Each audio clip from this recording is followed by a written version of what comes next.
Uncommon Women Podcast, a dope podcast to bring light to reality from real life people sharing real life stories with a host of women having real life talk, the good and the bad, with no judgment. Uncommon Women's Loyalty is here to support those that need a safe space to speak their truth and rawness to the world. Tune in, relax, take notes, and let's vibe. Here are your hosts, Uncommon Women. Good evening, everyone. Thank you so much for tuning in to Uncommon Women. As always, I am Shanira, and today I am super excited. We not only have one guest speaker, but two guest speakers that are going to hit the stage in just a moment that are doing amazing things for the community, especially for Black women in Chester County. We have a woman by the name of Ingrid. She's a leadership team member of Black Women of Chester County in Action, a chair member as well for The Voice Should Be Heard, and also a board member of Girls of Chester County. And then we have the lovely Reverend Dr. Deborah Tanksley-Brown. She's a leadership team member as well for Black Women of Chester County, and also The Voice Should Be Heard, and a contributor of Racial Trauma. So first and foremost, thank you ladies for coming on the podcast on Uncommon Women. I do appreciate you ladies coming on and going to share the nuggets of your gems of what you do for the community, how you help women, especially of color, in the community, and taking the time to just be an advocate and a vessel for Black women. How are you ladies doing today? Good. Glad to be here. Good. Thank you for the invite. Yes, absolutely. So before we get into how you were able to start your journey and being a part of Black Women of Chester County, can you ladies share a little bit about you? Maybe if you have any children, or were you raised in Chester County, or is this somewhere where you was born and somewhere else and then came to Chester County to help the area? I can start. Okay. I actually was, I've been in Chester County since I was 9. Okay. So it's been over 40 some odd years living here. I'm a wife, a mom. I have one son. He's 26. And I'm a professional photographer as well. I'm kind of retired, but I still do work. And I've been active in the various organizations as early with it's the Fund for Women and Girls of Chester County. I've been involved with them for a little over 20 years. Wow. In a peripheral role, and then in a volunteer role, and then taking a role on the board, which then led me to Black Women of Chester County in Action. And I couldn't be prouder to be a member of these incredible women. What is something most you cherish about being a photographer? Because do you really like retire from photography? You don't. No. you cut that. No, you really don't. I love taking it's a moment in time. I've always been in art. I went to college initially for art, and wound up coming out with a broader scope, and then going to art school specifically for photography. Wow. I love the process. I love the instant gratification. I love being behind the lens, and just creating things that I think are beautiful, or that are ironic to me, and I feel like it needs to be documented. Yes. It's an interesting vocation. It definitely is not an easy vocation, but it's not something that I do. It's really something that I am. Yeah. It's like your passion. You're living out your passion. Yes, definitely. The air you breathe. Yes. There we go. Yep. Okay. And how about you, Deborah? I am a native of Philadelphia. Okay. born and raised there until I was 18 years old. I have been a resident. I have been a resident of Chester County now uh, twice over the amount of time I ever lived in the city of brotherly love and sisterly affection. So my husband and I came here in 1981 from Philly. We started our family here. We have one son. Okay. I Team was son. I got a son too. I was blessed to be able to marry him in October of 2020, and I went to Westchester twice for undergrad and grad as a social worker, Okay. and then under the service of ministry, and obtained my doctorate in ministry in 2009. And so I that's my journey. And I love being in Westchester because I'm in the middle of a lot of action. Okay. And then I can come out of the action, and so that's how I like to travel. I love it. I love it. And how has your journey been being in the ministry realm? Well, it's another aspect of service. I discovered when journeying in the field of social work that it is one thing to assist people with the tangibles of life, but when they start talking to you about their their um, their search of faith, their question of faith, and the struggles that they are going through in their faith communities, it's a feeding in a different way. So, in there came a time when I just had to accept the call to serve in a much wider and deeper manner. Right. So, because people are hungry and thirsty in a lot of different ways. And so, so when I was in social work, even because I was in the dual capacity of both serving in the church and in the community. And so I was able to integrate all of me into every aspect of my life. And I give that praise to God, because it was not anything that I did of my own. It was like, okay, this is what you are calling me to, then I know you're going to take me there. So I love that. I love that when we are obedient with our passions and our desires, and the things that God places in our hearts. At first, we're a little skeptical. Like, I don't know, but I know the God that I serve, that if I be obedient and I take this step, that He's going to take care of us. Yeah. And the thing is, Shaniera, the one thread that has always been throughout my journey is the support of sisters, the support of sister mother, sister sisters, sister friends. I've had sister friends that have given me the shirt off their backs, literally. And when I was in the depths and deep well, the sisters reached down and helped pull me up. And so that is the one aspect of being a part of Black Women of Chester County in Action, that we are about facilitating the empowerment of the sisterhood, lending our gifts and our talents, because they are not ours. They are given.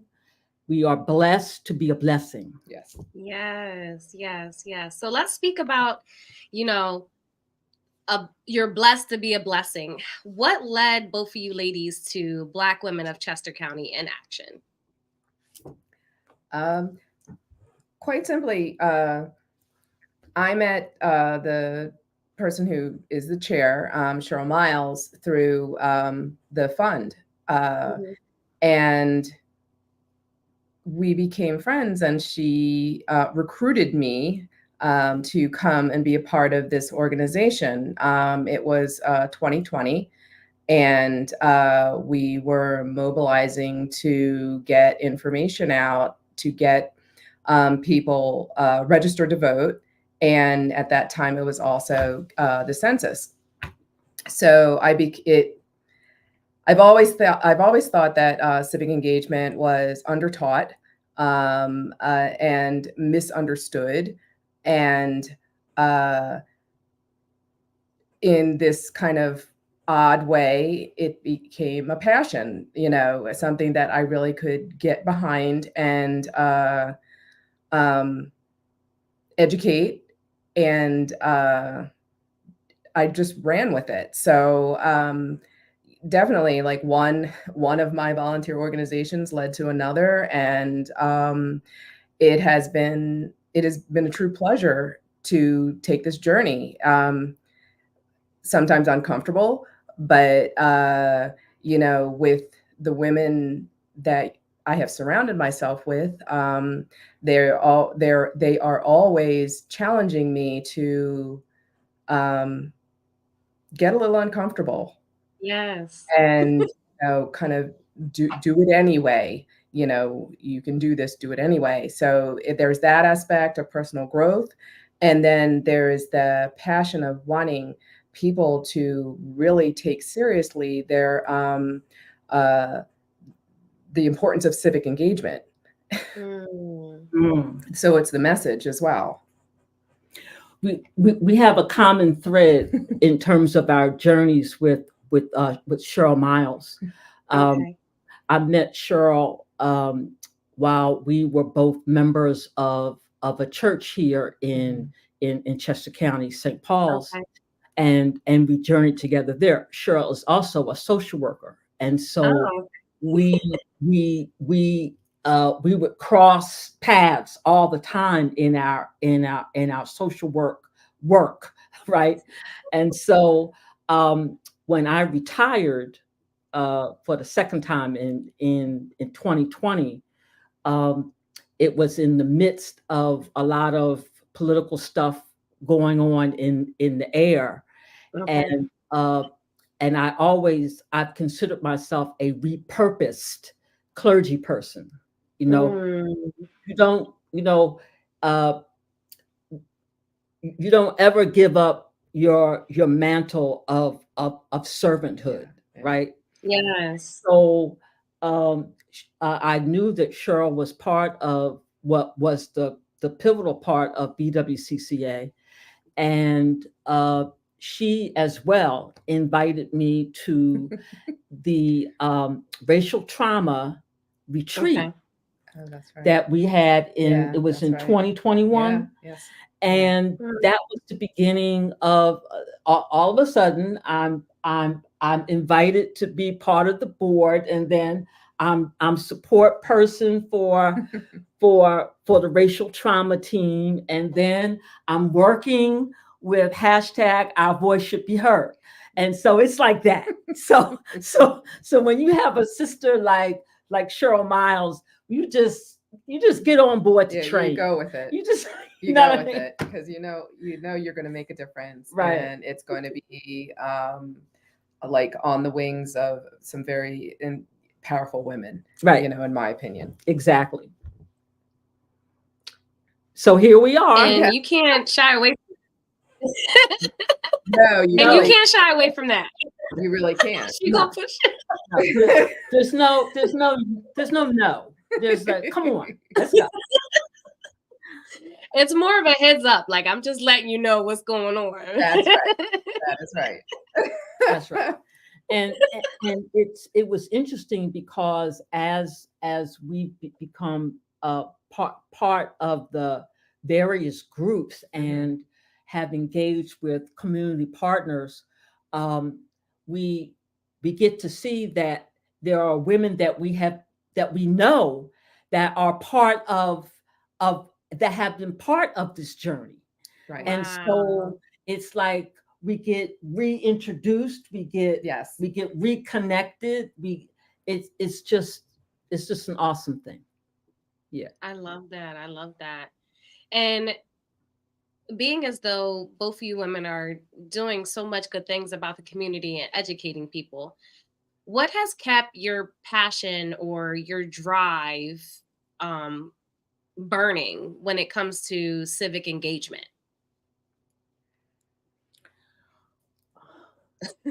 Where again? Really? I mean, like, how much time do we I know, really like, have? Listen, as much time as you want. Listen, as much time, because I feel as though we have so much. When they say politics, we don't break down what's important about it. So I need to know what drives you to be able to advocate for those in regards to civic engagement. So let's roll it back.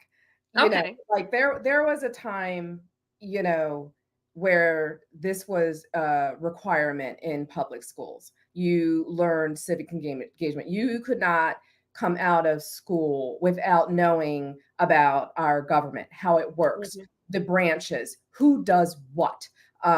You know, and therefore, and I'm like, I'm going to say the mid 60s. I think it was the mid 60s to the early 70s were the last required courses in civic engagement. So if you look at where we were then and where we are now, there are generations that have no idea about this information.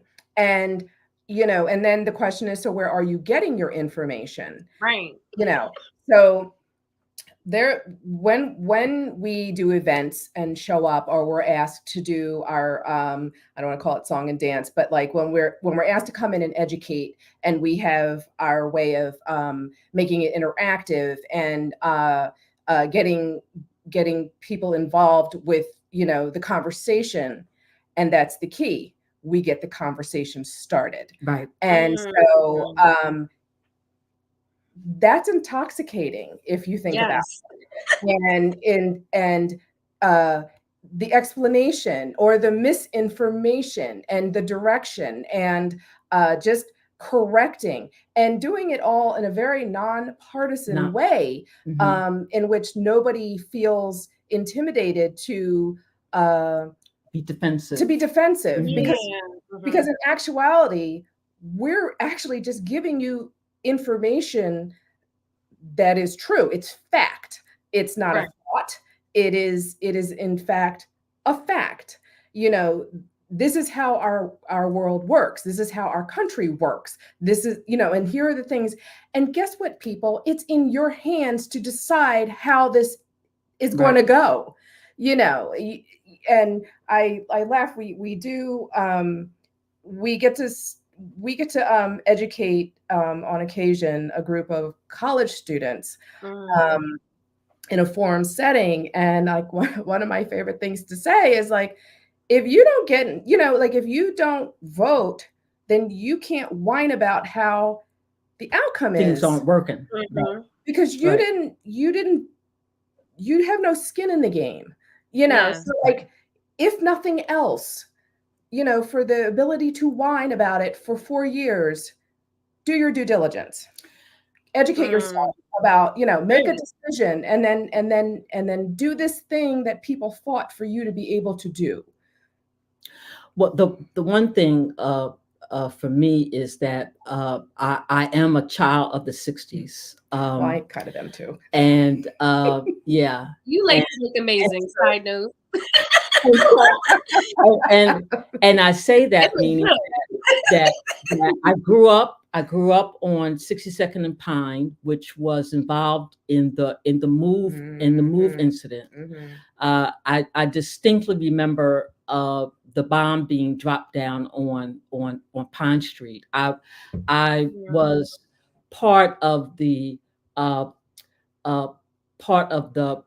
civil rights Black Panther movement. I grew up uh, watching and listening to uh, Martin Luther King and Malcolm X and Sister Angela Davis and all that, and being immersed in our history as a people in this North America.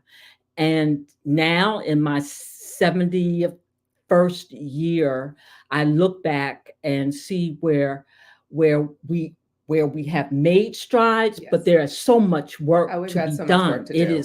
is not So the much. the playbooks are still in play, and we have not garnered, even as women, we have not garnered the power that we have, the political, economic power that we have as women to affect change that can be made, not only systemically, but also within our communities. If we come together as a united people, understanding how the processes work, Right. and understanding that we can make change in a local way, in a state way, and then in a federal way. I mean, when we participate in being involved in our parent teachers associations, Right. when we attend and participate in school board meetings, when we go to city council and to our local township meetings to learn and to hear, to observe, and to speak up around the issues and the plans that are going to impact our lives and the lives of others around us Directly. So, but you have to be willing, just like we did, take that step out of our comfort zone. It's one thing to be in our living rooms, Yes. and to Right. be enraged, right? But we had to take that enragement and say, Do something. okay, just like Sister Michelle said, do something. Right. If you want to see a change, do something. It's not going to happen. That's and right. We have the power to do it. And I think that's the message. Like, it's not them or those, it's us. We have the power, right, to go to these meetings and hear what's being said, and then making a choice to say, oh, not today, or whatever the topic is. I mean, it's important, and it has to start on that level, because that level is the one that affects us directly every day. And you asked a question in terms of how education plays a role in this. Yeah. And I have to remember our her stories. There were a number of women in our past and present who did not have the academic credentials. Come on. To be able to say enough is enough. Yes. You know what I mean? To take what voice they had and the passion of the issue that they had. I'm tired of seeing my sons die. And they spoke up about it. I am tired of being disenfranchised, and they took a step to the ballot box, knowing that it could mean their very lives and the lives of others in their family. But the thing is that courage is not the absence of fear. Courage is about taking a step in spite of your fear. Yes. And so, and if we can collectively, so I've got this passion area. I speak to my sister friend. She gets ignited. She talks to her sister friend. Let's go. She catches the spark, and then all of a sudden, we got a movement going on. You know what I mean? And so that's how it has started in our in our history and her stories, one person flicks the light and says, we're going to step out of this dark place because we are people of the light. We're not intended to be in this darkness. I'm not. Don't get me. No, you're good. You're good. You're good. I have a question though, because sometimes it may sound easier to do it than actually do it.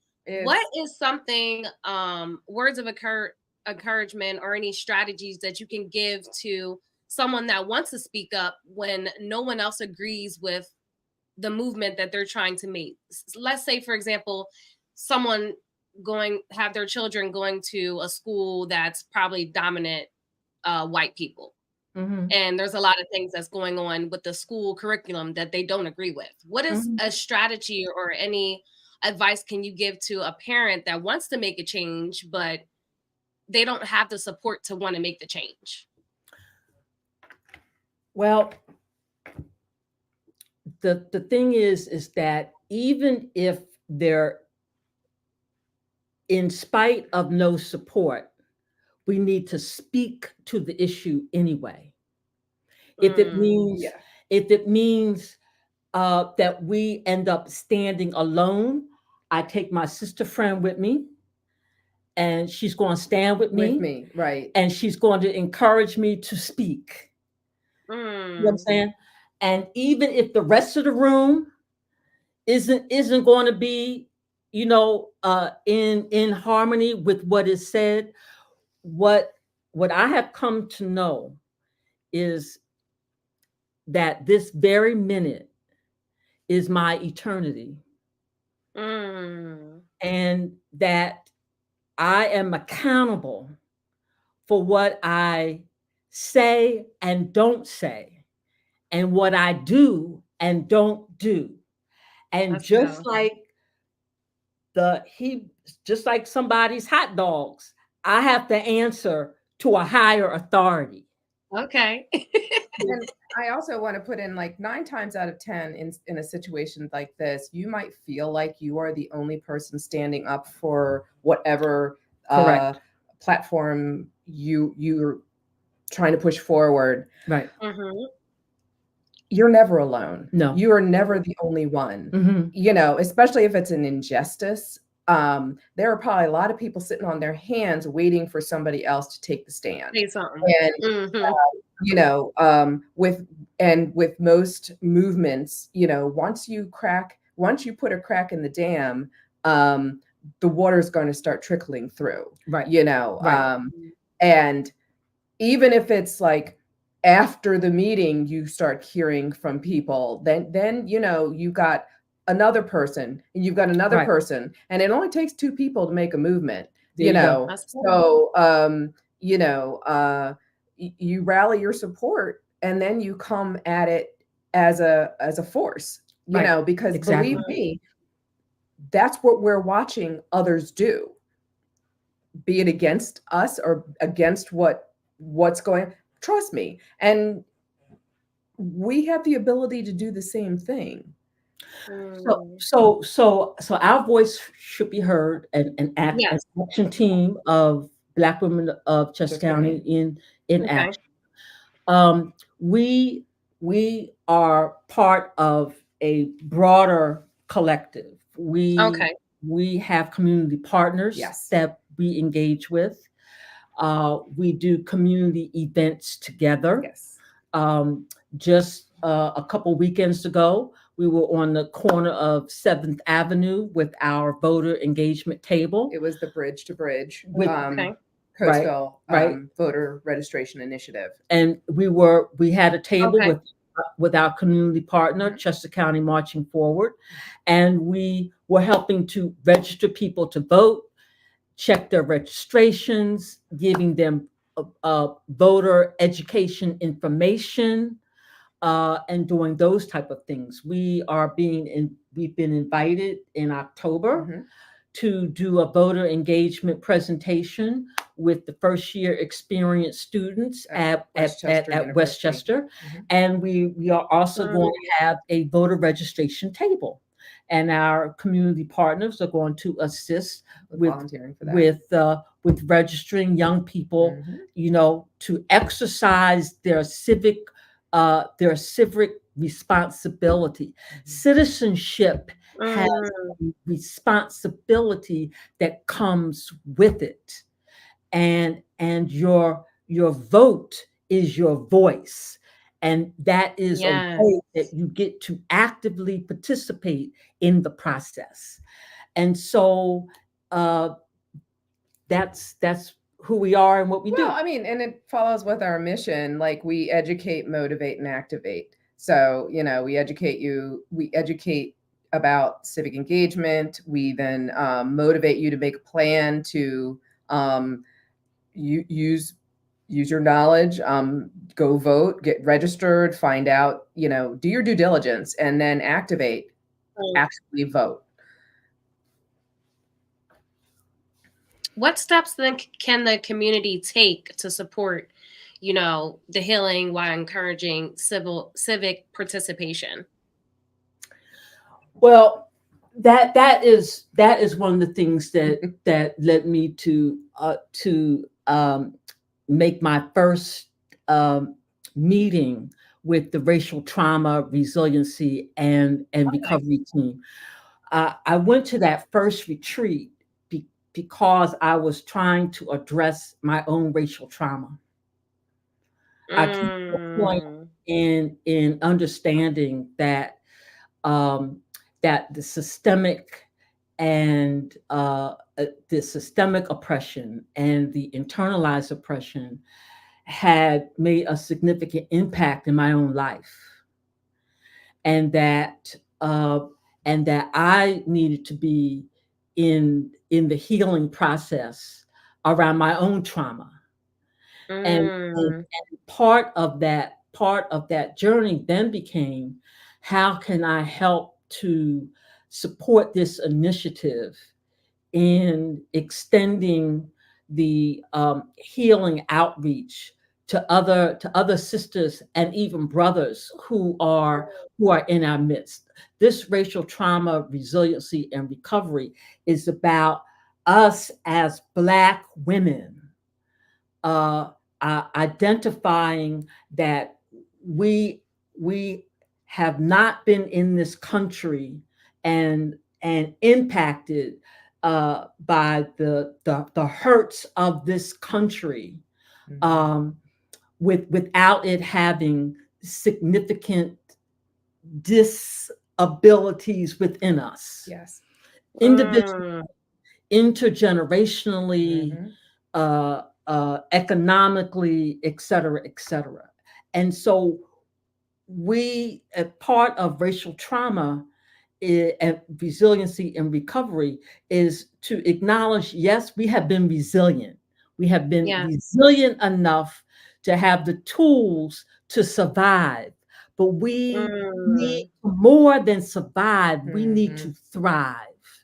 And in order to thrive, we must heal our wounds. And we do that by first speaking about them, not keeping them undercover, not being afraid to name them, to claim them, and then to seek the necessary healing supports so that we can then participate in the process of healing the systems, right?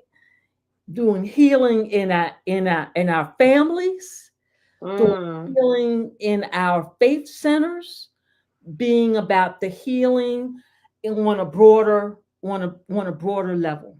It's cathartic. It really is cathartic, and it allows you to be in a safe place and realize that, as all things, you're not alone. You're not the only one. And, when you are surrounded with other women who have had similar experiences, it allows you to begin to heal.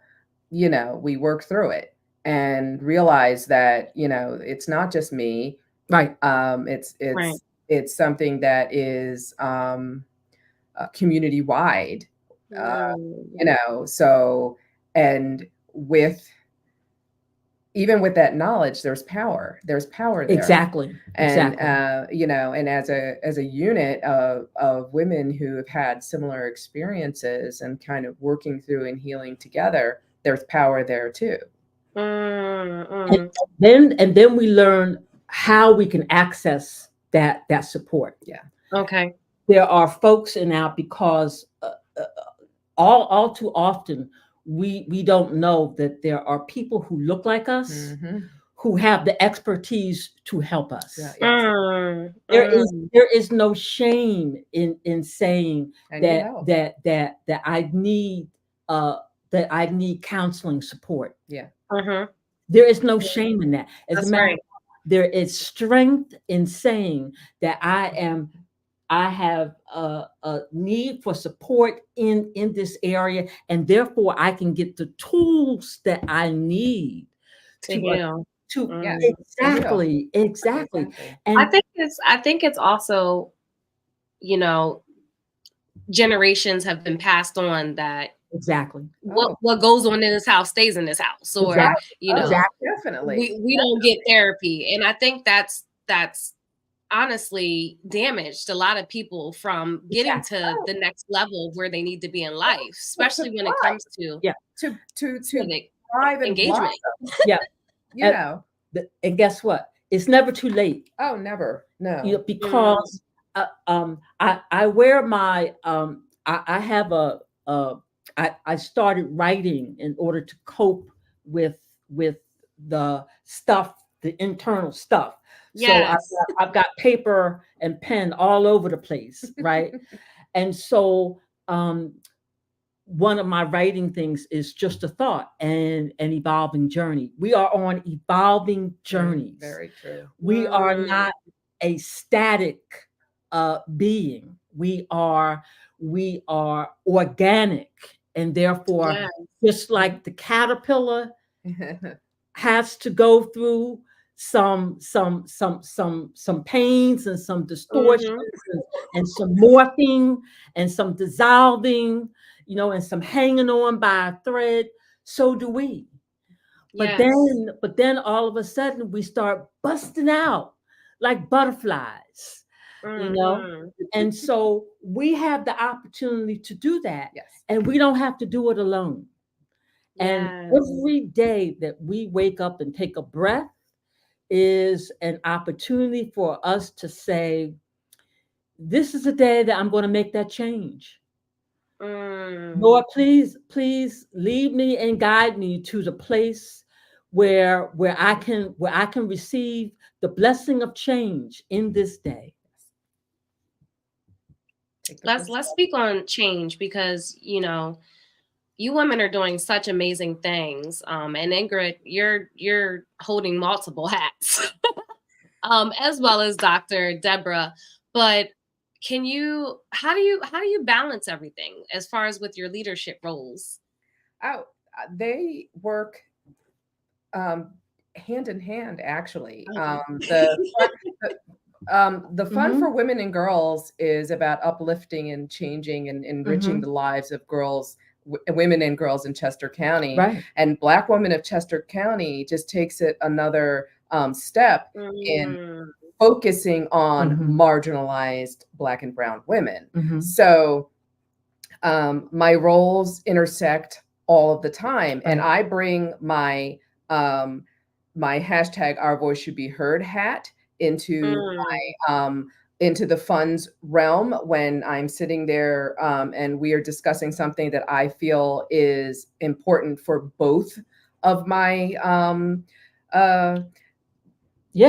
areas. I pull us right in. And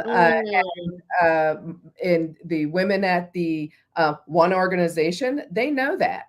As well as Black Women Chester County. If we're doing something that I feel would benefit my other organization, like I pull them in and say, we need to work together this, because like we are fierce as one, we are mighty as a team. Exactly. And the fact that both organizations have me, as a bridge. And I work it. Right. So it's actually not, there is no hardship, because they complement each other. That's what exactly. Like there's a lot of intersectionality there that and I am hyper focused on like picking it out, like, oh, this is a perfect scenario that I'm going to push over here, and see let's see how that resonates, or that they could say that's kind of a superpower, basically stating the obvious, because it's obvious to me, that they work well together. I have been a long-standing advocate, right, as both a social worker and as a clergy person. Okay. And so my advocacy took a turn to become an activist, because we need to be present in the field, meaning we need to have our feet in the street. It's one thing to advocate with words, with our letter writing, with our postcards, but there comes a point when advocacy has to become tangible, and you got to put your blood, sweat, and tears into it. Meaning you have to get your feet in the street. Yes. We have to go before those young people. Yes. Knowing that 9 times out of 10 they don't want to hear from us. They do. Oh my goodness. But I remind them that you're not in this, don't we? We remind them that you're not in this seat. You did not come to this seat on your own. Your grandmother and your great grandmother and your great grandfather helped you get your in this seat. And so this is your time to understand how you now have the baton in your hand. Yeah, it's yours. So that you can take a stand like your predecessors did. And when we leave, we usually have won them over, in a way where they get it. They get it. We don't let them just sit there. So it actually is very interesting to watch the metamorphosis happen. Right. When you pull this huge information right where they live, and then the light bulb goes off, and it's all like you can almost see it happen. Yeah. So it's exciting. It is exciting. It went from terrifying to like really kind of exciting. So it's good stuff. So being as though we have elections coming up, I should have did a part 2 with this, because there's so much information that needs to be done. I'm sorry. Side note. What is some tools that you can give people that have no idea where to start? They don't want to listen to what other people are saying, who they need to vote for. But what are some steps that they can take to do their own research and to know what is needed, to what they need to look for prior to election? Well, like the most basic would be just research your candidates, what is going to be on your ballot, because from county to county to state, it's all going to be very different. And our organization, wherever we go, we provide people with those tools. We have what's on the ballot, as soon as that ballot is available, we'll have a sheet that says this is what the ballot's going to look like. We can also give a conversation about what the deadlines are. If you're going into the polls, make a plan. Where is your poll? Are you registered? When's the last time you voted? Because there are websites for all of this information. Like one is it's www.pa.vote.org. Will give you all the information. Yep. When you pull it up, you put your zip code in, and then it'll give you information that's pertinent to where you live. And also you can find out if you are registered, and then if you're not, it'll take you to a link to go ahead and register online. Right. And it's that easy. And if you can't make it, you have to work, or look at that deadline for the mail-in ballot, and be super on point with filling it out, because like they powers that be, like nothing better for you to mess up so they can toss your vote. So right. But the instructions are super, super clear from what happened in 2020. Like they cleaned it up and made it a lot easier to navigate. It actually, and like, it sounds daunting, but it really could not be easier if you just like start with that website. Everybody has a cell phone, so like you could do it on your cell phone, and do your due diligence, do your own research. Do not trust your local news or the national news or any of the services that you're looking for, because all the candidates have their own website that tells you exactly what they're standing for. So you don't turn a blind eye to the kind of comical commercials that are on, like swaying this way or swaying that way, because every candidate that is on that ballot has a website that has what their platform is. The other thing is to as part of that education is to have an understanding of what those roles are all about. What does a magistrate do? Yes. What does a prothonotary person do? What does how is a sheriff different than a constable that's different from an officer? What does the clerk of deeds? Because magistrates don't necessarily need college degrees. Wow. If you have an interest in being a magistrate, look up to see what a magistrate does. Magistrates have a lot of local power that impacts people's daily lives. When you get pulled in for a DUI or something, you may see your local magistrate. And I just want to correct, it's not .org, it's .gov. Thank you. Yeah, I'll fix it. I thought, and I said, oh, that doesn't look right. Let me make it. Let me check. PA.vote.gov. I'm sorry. Yes. PA.vote.gov. Okay. Just want to make sure. I'm checking right now. Go ahead. And so we need to know that how the president works, how our senators work, how all those roles, the judges, the federal judge, the state judge, the local judge, what are their roles, so that we become informed consumers when we cast our ballots.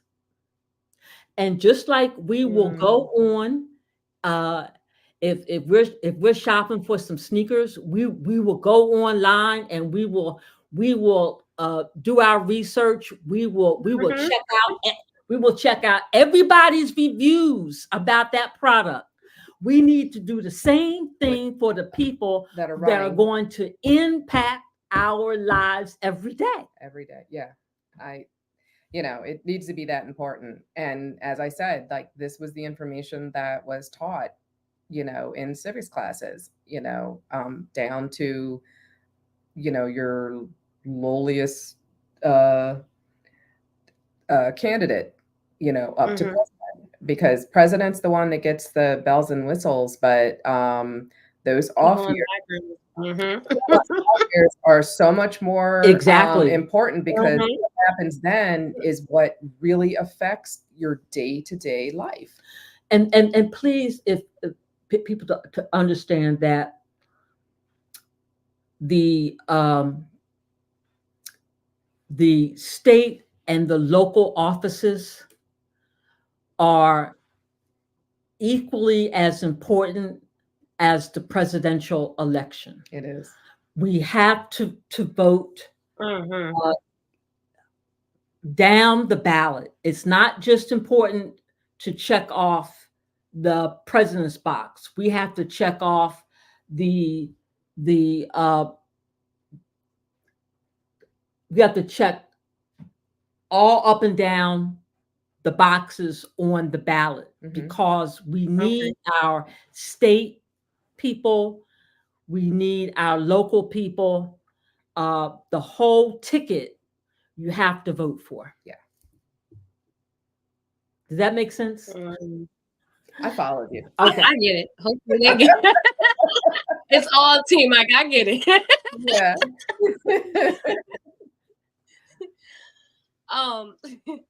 And I think you addressed what's important to why we have to vote for each role. I think people take away from how everybody works as a collective, but in the end, it's all for our favor. We have the choice to make a decision on what's going to happen. Exactly. Yes. And we can't leave we can't leave any box unchecked. Go ahead. I'm sorry. That's okay. No, I was just going to say, I was just reinforcing that we can't leave any box unchecked.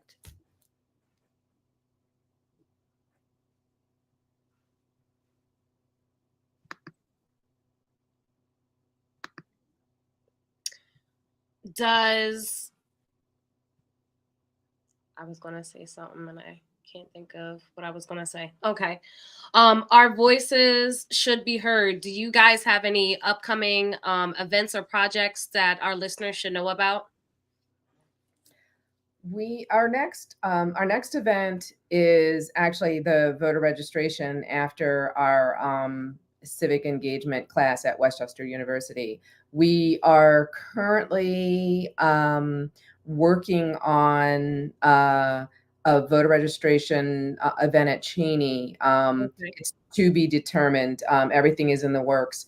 It seems like as soon as 2024 rolled around, we got incredibly busy and incredibly popular. So we've been fielding events as they come in, usually through our community partners and those who know of us through BWCCA, Black Women of Chester County in Action. And actually the Fund for Women and Girls.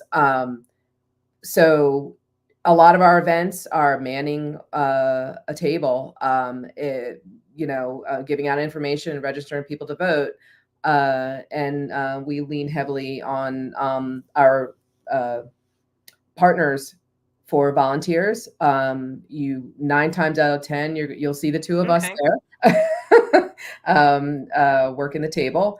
And so, yeah, our next event is at Westchester University. The other part of the other action team of BWCCA, Racial Trauma, Resiliency and Recovery, we are having a retreat this coming Saturday, the 28th. It is an evolving journey. We are still here. And it is, if you go to BWCCA's register Facebook page, you'll see the notice with regards to that workshop. And there is still an opportunity to register, right, to attend. Yeah. So we are hoping that listeners will will go and check out our Facebook page, and to check out the hashtag Our Voice Should Be Heard Instagram page. We are happy to report, though, that in October we are in the process of revamping, evolving our website. social media platform. The butterfly. Yes, yes. We are getting that, and our social media platforms are going to be looking so bright and so fresh and all like that. So stay tuned for that. So in stay October. tuned. Yes. Okay. Exciting. I love it. Can you just for because I'm also added into the bio, can you give us the information for Saturday for those that were listening in? What is the Facebook page that they can go register at? BWCCA. Okay. .org. I think it is .org. Yep. I'm not sure. .org. And all of the information is on the flyer that is on that page. And there is a QR code for people to be able. Oh yeah, we are trying to be in the 21st century. And there is a QR code for people to register. Yes. Okay. All right. And what time does this start on Saturday? It starts at 9. Okay. Right. 9 a.m. sharp, viewers. 9 a.m. sharp. We are going to feed you. We are going to give you make sure that you are hydrated throughout the day, and you will be fed in multiple ways so that you can be equipped to face the world. Yes.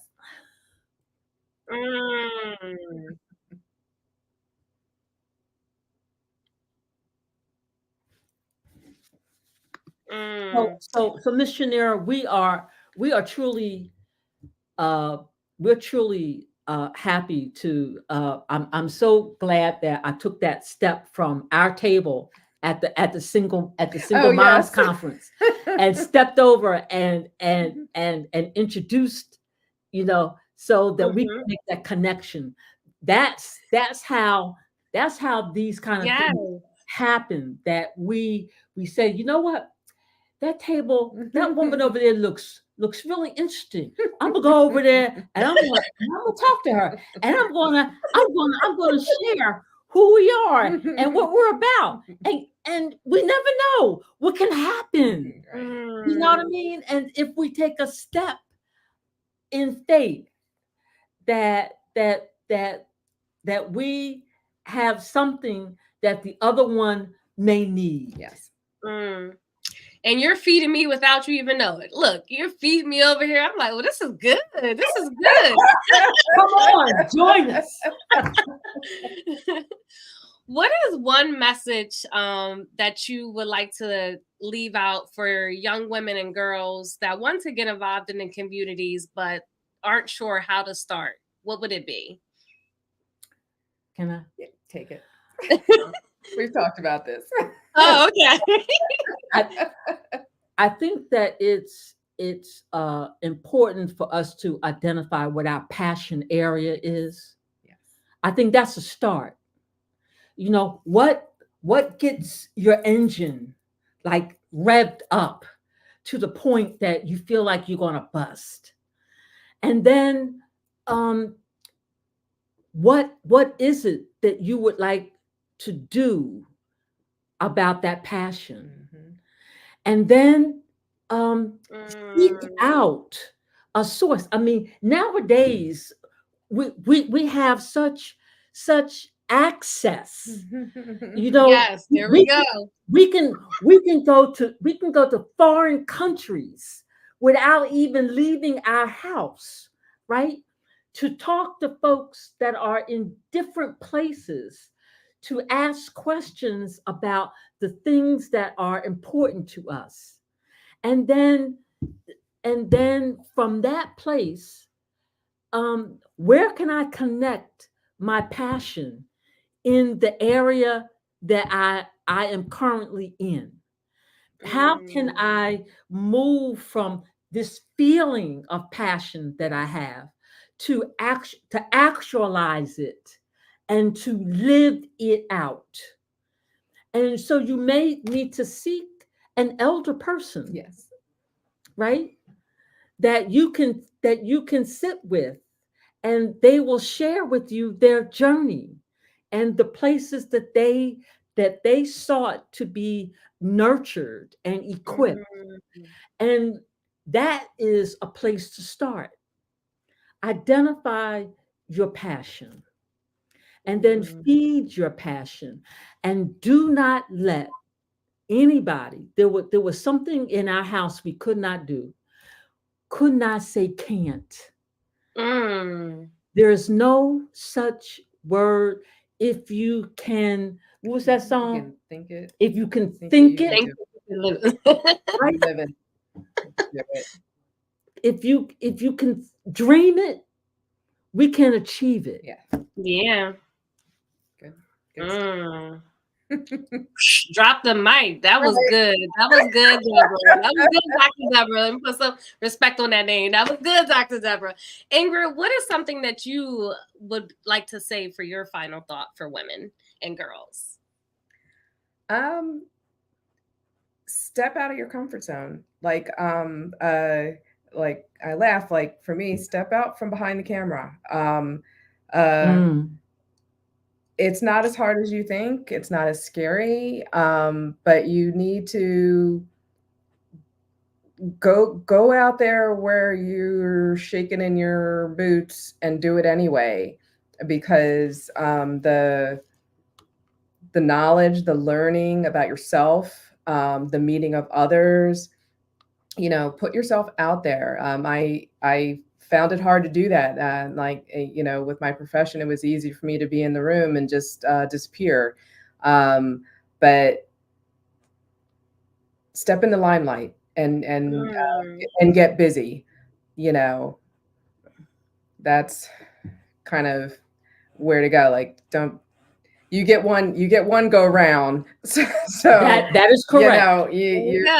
I'm right. I'm of an age where it's like you're not promised tomorrow. So there we go. Get those things done. One of the quotes I love hearing is, "Be comfortable in being uncomfortable." There you go. Yeah. There you go. There you go. And it's a hard thought. It's a hard thing to wrap your head around, because we're all quite fond of being comfortable and not moving, so take that step, step outside the box, see how that is. You just never know how the step that you are going to take is going to be a ripple in a pond. Yeah. First of all, I love me some Nikki Giovanni. Okay. Oh yes. And so we can all be ripples in a pond. Yeah. But we have to cast that first stone. We have to put that first baby toe in the water. That's it. And yeah, I have met. I mean, like just from like these little actions of showing up, I've met some of the most amazing women. Some I see as mentors, some I see as just friends that I would never ever want to be without. Right. It is a sisterhood. Right. It is a sisterhood. It is a sisterhood. And the thing is that growing up in West Philadelphia, sitting on the steps of 62nd and Pine, I knew that there was a world beyond where I was. Beyond where you were. That it was necessary for me to cross the borders. Wow. And yes, scary thing. But I'm a Trekkie. Let's go. I am an original Trekkie. But thank goodness for Sister Catherine Janeway Okay. of the Starship Voyager, because she took us places that we would have never gone before. That's right. And so yeah, I mean, because we don't want to live with regret. Mm-hmm. You know, if only I had. Right. Because we have the opportunity, and if it means that I have to save up my pennies in order to get to the motherland, I'm telling you, I have been to the motherland once. I have been to biblical places once. It took much sacrifice, but what an adventure! Mm-hmm. What an adventure! And what pearls you can bring back, and it really expands your worldview. I have worked with so many people that have never seen the ocean, never, that have lived in the city and have never seen the ocean. But when we start talking, I said, you know what? You can get a bus ticket, just a bus ticket. Yes. And get off the bus and I've had people to come back and finally say, you know what? I did it. Yeah. Wow. And it opened up their world. Mm-hmm. I'm a traveler, so you're like speaking life to me. I'm itchy feet too.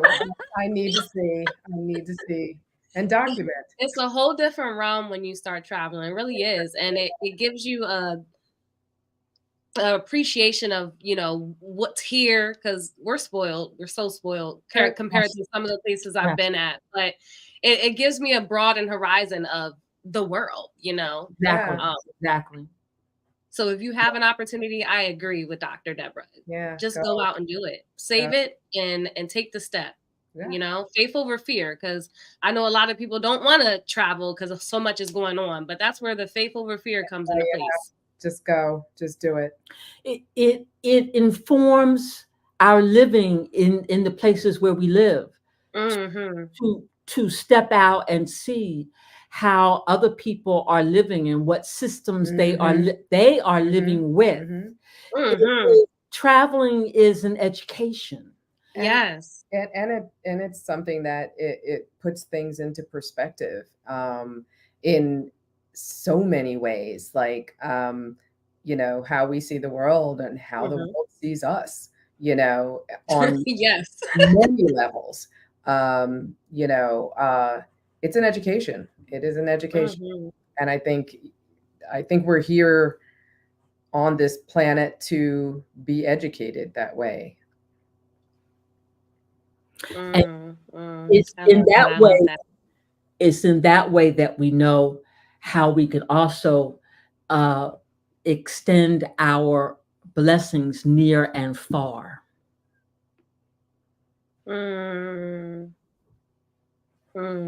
That's amazing. That's amazing. I am so blessed to have both of you women on my show today. Like, you ladies was dropping gems. Before we get into our last question that we do ask all of our viewers, I wanted to play. We have our self-love seminar that's coming up November 26th for women of all ages. So I just wanted to play a quick replay of last year's seminar so that everyone can tune in for this year if they want to join us. And then we'll get into the final thoughts.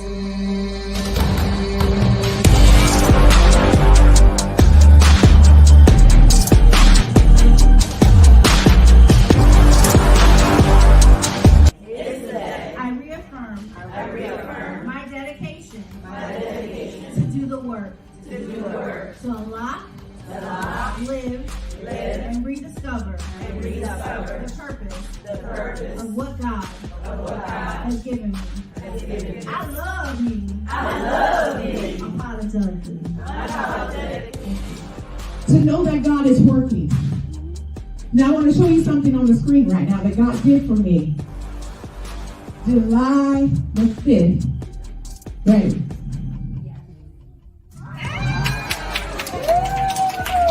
Now, I didn't get to tell you because I was saving some of this. But from 7 years old, so at the age of 20, I started praying for my husband. And I thought, there's definitely been that thing in my life that I've been like, man, it seems like every time I turn around, somebody's telling me no. The word no, always no. And for the longest time, it was that thing that made me just fell back, right? And I'm like, nah, all right, look, it's not my time. You know, I wasn't owning what was before. Search for it in my world around me. I get intimately connected to it. In January of 2023, this will resonate with some people. My word, the prayer that I gave, my word for 2023.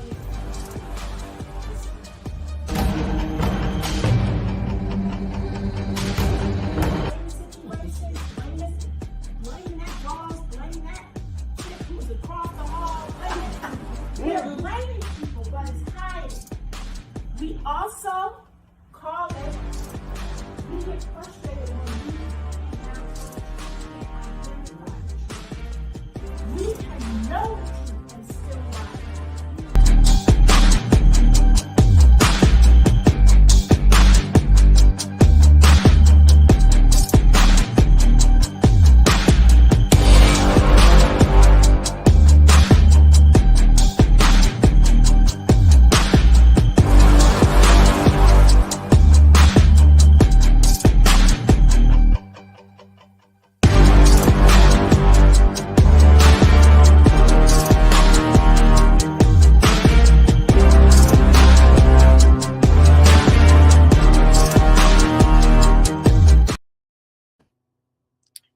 Today's word must be sisterhood, because that is something that Uncommon Women definitely likes to uplift and encourage. We are super excited about this year's 4th annual seminar about self-love. First and foremost, if you're just joining in, you're late. Make sure y'all check the replay. Y'all done missed all the gems that Ingrid and Dr. Deborah was giving out in regards to the importance of voting, helping Black women in Chester County, and our voice being heard. So make sure you go back and listen to the replay, get some nuggets in regards to that. They have an amazing retreat coming up this Saturday. Be sure to register. I'll add the details on that. I'll update the bio for that so you guys can join them 9 a.m. sharp. Not CPT time, 9 a.m. sharp on Saturday. They are still taking registration. But without further ado, there is one question that we ask all of our viewers, and that is, what makes you uncommon? Okay. I said it already, but I want to reiterate, like at this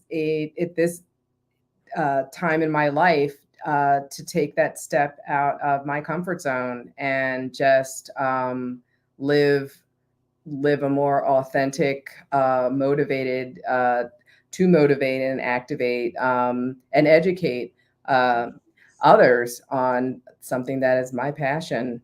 And that's, at this point, is civic engagement. What makes me uncommon? I have become much more adventurous to the point that I take hot air balloon rides. I ride in helicopters. And I have become a word and rhyme and woodsmith. So I am stepping out, standing up, doing all of that while I can. Thank you so much, ladies, for coming on and sharing your knowledge in regards to what you're doing for the community and stepping out of your comfort zone and coming on the podcast. Like, this is their first podcast and they did phenomenal. I am so honored to be able to give you ladies the opportunity to share your truth, your testimony, and transparency in regards to today. For those that's listening in, be sure to check us out for our self-love seminar, November 23rd. If you are a viewer and you want to be a guest speaker on our show, you're more than welcome to reach out to us on our website at uncommonwomen.net. to fill out a form to be a guest speaker. We are taking people for season 6 as we are closing out this season. And as always, please remember to stay uncommon. We hope you enjoyed today's episode. If you've been shacking up with us for a while and haven't subscribed to our channel, what are you waiting for? Please like and subscribe to Uncommon Woman so you won't miss another episode. And remember, don't let anything or anyone affect your peace. Good vibes and stay uncommon.